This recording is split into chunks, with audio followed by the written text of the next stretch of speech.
সরকারি জায়গায় যারা ঘরে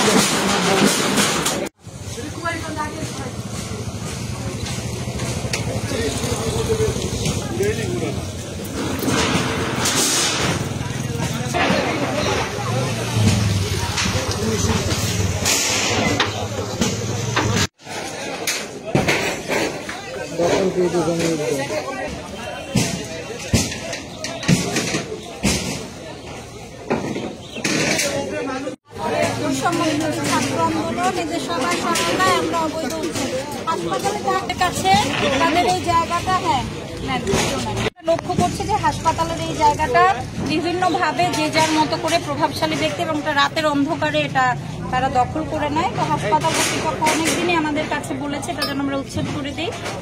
বিভিন্ন কারণে আমরা এতদিন উচ্ছেদ করতে পারিনি, কিন্তু এদের সবাইকে আমাদের নোটিশ দেওয়া আছে যেন তারা চলে যায়।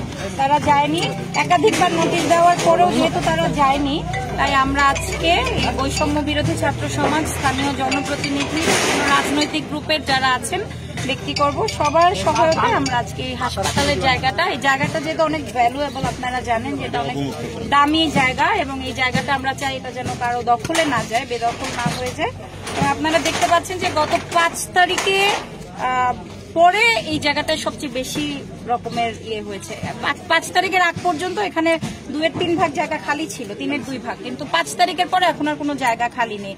গত 3-4 দিন আগে একদিন রাতেও আমি একটা দোকান, ওই কর্নারের দোকানটা আমি সরিয়ে নিয়েছি আমার দেহরক্ষীদের সহায়তায়, কিন্তু এখন আবার দেখতে পাচ্ছি এটা হয়েছে। আপনারা দেখতে পাচ্ছেন আজকে হাসপাতালের একটা গাছও কেটেছে, দুর্বৃত্তরা একটা জায়গা দখল করার জন্য একটা গাছও কেটেছে। তো আমরা সবার সহায়তায় আজকে এই জায়গাটাকে উচ্চমাত্রা অবমুক্ত করে হাসপাতাল কর্তৃপক্ষের কাছে জায়গাটা এটা রক্ষণাবেক্ষণের জন্য ইউজিএসপিও বা থানা স্বাস্থ্য কর্মকর্তারা উনি নোটিশ দিয়েছে, যে নোটিশের কপি আমি পেয়েছি এবং সম্ভবত 2 দফায় নোটিশ দেওয়া হয়েছে, কিন্তু তারপরেও তারা সরায়নি, বরঞ্চ জায়গা আরো দখল হয়ে যায়।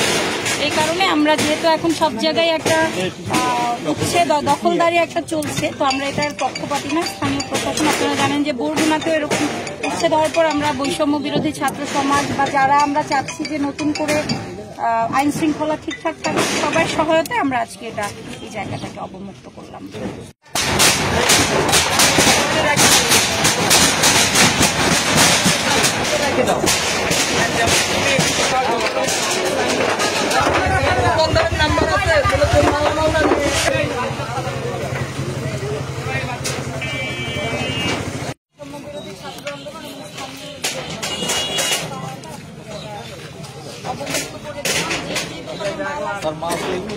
হ্যাঁ